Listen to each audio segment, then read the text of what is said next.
रमेश सब्जियों की दुकान लगाता था और रोजाना ताजी ताजी अच्छी सब्जियां ग्राहकों को देता था, जिससे उसकी बिक्री अच्छी होती थी। लाओ रमेश, मुझे ताजी ताजी सब्जी दे दो। अरे रुको भाई, अभी देता हूँ। जो भी हो ताजी ही देना। कैसी बात करते हो भाई, कभी खराब बासी सब्जी दी है मैंने किसी को? हा? खराब नहीं देते तभी तो इतनी दूर दूर से लोग तुम्हारे पास आते हैं सब्जी लेने, वरना गांव में कोई कमी है क्या सब्जी वालों की? हाँ, ये लो आपके लिए ताजा गोभी। रमेश जो भी कमाता था उसमें ही खुशी से अपना जीवन चलाता था। वो रोजाना शाम को अपनी पत्नी को दिन की कमाई के रुपए देता था। आज कितने की कमाई हुई? ये लो 500 रुपए। आज भी सारी सब्जी बिक गई और कुछ भी फेंकना नहीं पड़ा। सारी सब्जी बिक गई, तब भी सिर्फ 500 रुपए की कमाई। तुम्हें तो खुश होना चाहिए ना। खुश? ये तो कल से भी कम है। ऐसे तो एक दिन आएगा जब तुम खाली हाथ घर आने लगोगे। ऐसा क्यों कहती हो? राहुल सुन लेगा तो क्या सोचेगा? राहुल सो रहा है, और अगर इतनी ही परवाह है तो ज्यादा कमाओ ताकि मुझे कुछ कहना ही ना पड़े। तुम्हें पता है मंडी में सबसे ज्यादा सब्जी मेरी ही बिकती है और कमाई भी अच्छी ही होती है। लेकिन फिर भी पड़ोसियों से तो कम ही कमाते हो ना। अरे कैसी बातें करते हो तुम? दूसरों से खुद को मत तोड़ो। ये ज्ञान मुझे मत दो। मुझे तो बस ये दिखता है कि आसपास सबके घर में मोटरसाइकिल है और एक हमारे घर में साइकिल भी नहीं है। क्या फर्क पड़ता है लता? हाँ, अच्छा खाना तो है ना हमारे घर। तो तुम खाओ, मैं चली सोने। लता, लता सुनो तो। अरे और इतना कहकर लता सोने चली जाती है। सारी रात रमेश परेशान रहता है और अगली सुबह फिर से दुकान लगाने चला जाता है। लेकिन इस बार वो मंडी में जाकर ज्यादा सब्जी खरीद कर लेकर आता है। हमेशा की तरह एक बोरी की जगह वो सब्जी की 2 बोरी लेता है और दुकान पर सब्जी बेचने लगता है। लेकिन आज पहली बार उसकी सब्जी कम बिकती है। आज कुछ ज्यादा ही सब्जी ले आया मैं, बहुत सारी बच गई है। अब आज ये बची हुई सारी सब्जी फेंकनी पड़ जाएगी। और बड़े ही दुखी मन से वो बची हुई सारी सब्जी फेंक देता है। उधर उसकी पत्नी पड़ोसन की बातें सुनकर जलन महसूस करती है। मेरे पति तो कह रहे थे कि कुछ महीनों में ही हम एक नई दुकान ले लेंगे, फिर हम दोनों दुकानों में काम किया करेंगे। 2 दुकानें? हाँ, और हम तो अगले महीने कार भी लेने वाले हैं। मेरी तो बचपन से ही इच्छा थी, अब जाकर पूरी होने को आई है। वाह, कार अच्छा है। और तुम भी कुछ बताओ, तुम्हारे जैसा कुछ मेरे जीवन में बताने को हो तब तो बताओ। क्यों नहीं?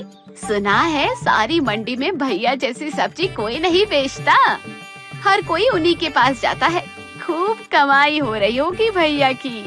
हाँ, खूब कमाई हो रही है। अब मैं चलती हूँ।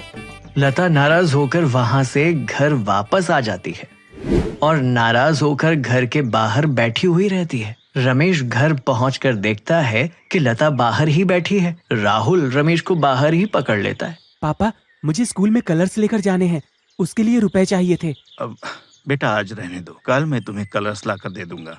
ठीक है पापा, मैं थोड़ी देर में खेल कर आता हूँ। राहुल दोस्तों के साथ खेलने चला जाता है। रमेश लता की नाराजगी को समझते हुए उससे पूछता है, क्या हुआ लता, बाहर गर्मी में क्यों बैठी हो? अंदर तो कूलर चल रहे हैं ना जैसे। अरे ऐसा क्यों कह रही हो लता? सही बोल रही हूँ। सारी जिंदगी इस किराए की घर में रखने का इरादा लगता है तुम्हारा तो, लेकिन मेरा नहीं है। लता, तुम रोज रोज नई ही परेशानी लेकर बैठ जाती हो। सब कुछ तो है यहाँ। क्या ही है यहाँ? ना अपना घर, ना अपनी गाड़ी, ना अपनी दुकान, ना कोई बड़ा काम धंधा। काम तो अच्छा है ही और अच्छा चल भी रहा है। ये कैसा अच्छा है जिसमें कमाई नहीं है अच्छी? क्या तुम नहीं चाहते कि हमारे पास भी खुद का बड़ा सा घर, बड़ी गाड़ी और दुकानें हो? तुम्हारी इसी जिद की वजह से आज मैं 2 बोरे सब्जी लेकर गया था और आज पहली बार ही मुझे सामान फेंकना पड़ा है। क्या बचा हुआ सामान फेंक आए हो तो? क्या कोई तुमसे बड़ा भी मूर्ख होगा? तो और क्या करता मैं? उसे रख लेते तो कल बेच देते। नहीं, मैं सिर्फ ताजी सब्जी ही बेचता हूँ। बड़े आए ताजी सब्जी बेचने वाले। और किसने कहा था ज्यादा सब्जी बेचने को? पुरानी सब्जी बेचोगे तो मुनाफा ज्यादा होगा। क्योंकि पुरानी सब्जी सस्ती मिलती है। तुम कहना क्या चाहती हो? एक तुम ही नहीं हो जो सब्जी बेचते हो, आसपास भी लोग सब्जी बेचते हैं, लेकिन आपसे बहुत ज्यादा कमाते हैं। अरे लेकिन वो खराब सब्जी बेचते हैं। क्या ही फर्क पड़ता है, अच्छी हो या खराब, लेने वाले सब खा लेते हैं। लेकिन अगर मैं आज खराब सब्जी बेचूंगा तो लोग कल नहीं आएंगे मेरे पास। अरे सब आएंगे, किसी को कोई फर्क नहीं पड़ेगा। और लोग कौन से कम हैं? तुम कल से सस्ती वाली सब्जी ही बेचना। खराब सब्जी देखकर कौन ही दुकान पर लेने आएगा? हा? और आएगा भी तो बिना लिए ही चला जाएगा। तुम भी कुछ ज्यादा ही भोले हो, समझते ही नहीं हो कि कैसे लोगों को बेवकूफ बनाया जाए। लता, तुम कहना क्या चाहती हो? तुम बाजार से सस्ती और पुरानी सब्जी लेकर आया करो और बाद में उनके ऊपर रंग और केमिकल छिड़क दिया करो। इससे वो सब्जियां ताजी लगेंगी और फिर लोगों को पता ही नहीं चलेगा कि सब्जियां बासी हैं, और बल्कि उससे सब्जियां और भी ज्यादा ताजी नजर आएंगी। इससे हमारी बिक्री बढ़ेगी और हम जल्द ही अमीर हो जाएंगे। हाँ, लेकिन उन सब्जियों से लोगों की तबीयत खराब हो सकती है, उनके स्वास्थ्य पर गलत असर पड़ेगा। हमें ऐसा नहीं करना चाहिए। बाकी सब्जी वाले भी ऐसा ही करते हैं, किसी को कोई दिक्कत नहीं होती। तुम भी ऐसा ही करो। रमेश थोड़ा सोचता है और फिर लता की हाँ में हाँ मिलाते हुए कहता है, हाँ, वैसे बात तो तुम सही ही कह रही हो लता। वो खराब सब्जी खाकर कौन सा कोई बीमार पड़ने वाला है, और धीरे धीरे तो सब बिकने ही लगेगा। हाँ, सही है। तो बस कल से शुरू कर दो। लेकिन लता, मुझे लग रहा है कि ये लोगों के साथ गलत होगा। यहाँ लोग एक दूसरे के साथ गलत करके कोई चिंता नहीं करते हैं, सब अपने में मस्त रहते हैं। तुम भी मस्त रहो और ये सब सोचना बंद कर दो कि हम गलत कर रहे हैं। सोचो कि सब सही है। जब ऐसा सोचोगे तभी कर पाओगे। हाँ, लेकिन लता, हमारी वजह से किसी के साथ गलत न हो जाए, वरना मुझे बहुत बुरा लगेगा। अरे अब कैसे समझाऊं मैं इस आदमी को? दुनिया में लोगों को बड़े बड़े अपराध करके भी बुरा नहीं लगता, जितना तुम्हें इस छोटी सी बात से लग रहा है। कोई फर्क नहीं पड़ेगा किसी पर। हाँ, और तुम कौन सा लोगों को जबरदस्ती सब्जियां खिला दोगे? जिसे चाहिए वो लेगा, अगर सही नहीं लगती तो नहीं लेगा। कोई जोर जबरदस्ती थोड़ी ना होगी। हाँ, ये बात तो तुम सही कह रही हो। हम कौन सा किसी को मार रहे हैं, हम तो सब्जियां ही बेच रहे हैं। अब समझे कुछ? हाँ, मैं कल से ही ये सब करना शुरू कर देता हूँ। रमेश अगले दिन सस्ती सब्जी लेकर दुकान में आता है और लता की बातों में आकर सब्जियों पर केमिकल और रंग छिड़क देता है। थोड़ी देर में ही ग्राहक उसके पास सब्जी लेने आता है। लाओ रमेश, 2 किलो सब्जी दे दो। रमेश तुरंत ही उसे सब्जी देने लगता है। तभी ग्राहक उससे कहता है, क्या बात है रमेश, आज तुम्हारी सब्जी बड़ी चमक रही है। अरे भैया, सब ताजा ही है। अच्छा है। रमेश उसे सब्जी दे देता है और ताजा दिखने की वजह से आज उसकी सारी सब्जियां जल्दी ही बिक जाती हैं। रमेश खुशी से घर जाता है और ये बात लता को भी बताता है।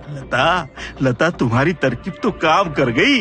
मैंने सस्ती वाली सब्जी खरीदी और मेरी सारी सब्जी बहुत जल्दी बिक भी गई। हाँ, देखा मेरा दिमाग? बस अब तुम ऐसे ही किया करो। चलो, अब इससे तो तुम खुश हो ना? हाँ, बहुत खुश। इसी तरह दिन गुजरते जाते हैं। रमेश सस्ते के चक्कर में खराब सब्जियों को महंगे दामों पर बेचता जाता है। उसके कुछ ग्राहक कम जरूर होते हैं, लेकिन रमेश इस बात को नजरअंदाज कर देता है। दोनों पति पत्नी कमाई से खूब खुश होते हैं। देखा आपने, हम कैसे धीरे धीरे माला माल हो रहे हैं। हाँ, और ये सब तुम्हारी वजह से। कल से आप एक काम करो। क्या काम? अब आपकी सब्जी जल्दी बिक जाती है, तो अब से आप और ज्यादा सब्जी लेकर जाया करो। लेकिन फिर तो देर तक मंडी में बैठना पड़ेगा। तो क्या हुआ, कमाई तो बढ़ेगी ना, और फिर आप बड़ी दुकान ले लेना और ऐसा ही और ज्यादा सब्जियां बेचा करना, जिससे धीरे धीरे हम ज्यादा कमाने लगेंगे और फिर मेरे पास भी सब कुछ होगा। और अगर सब्जी नहीं बिकी तो बची हुई सब्जी अगले दिन बेच देना। वाह लता, तुम तो बड़ी होशियार हो।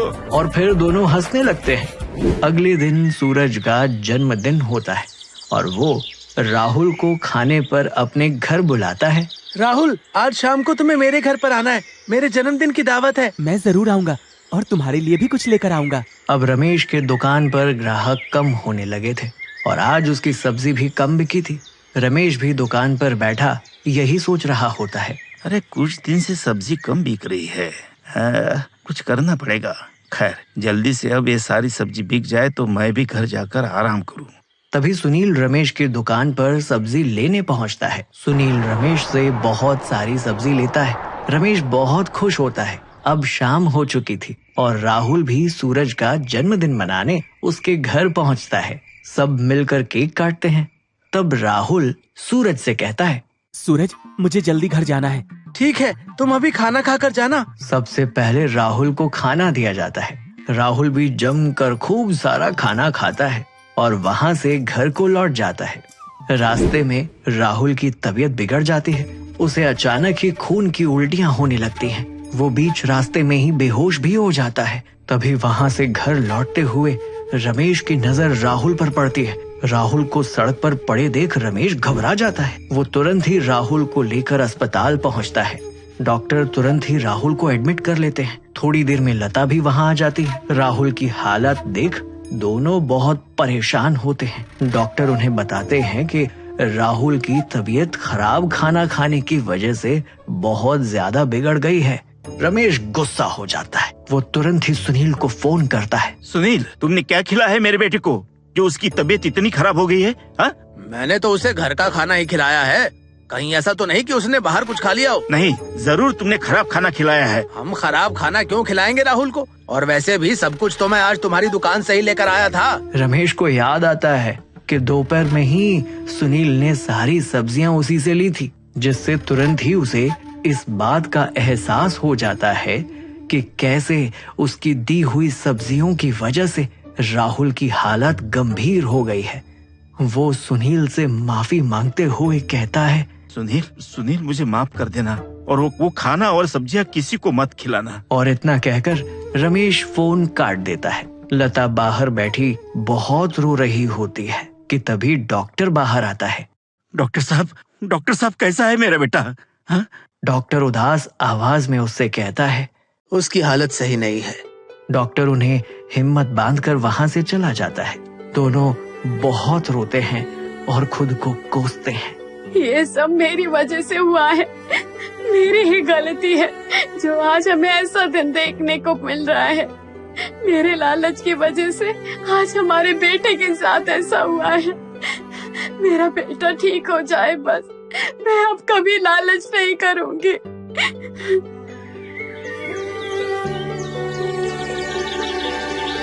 दोनों अपनी गलतियों को जानते हैं और उन्हें इस सब का बहुत पछतावा भी है। वो समझ चुके होते हैं कि लालच में दूसरों का बुरा नहीं करना चाहिए।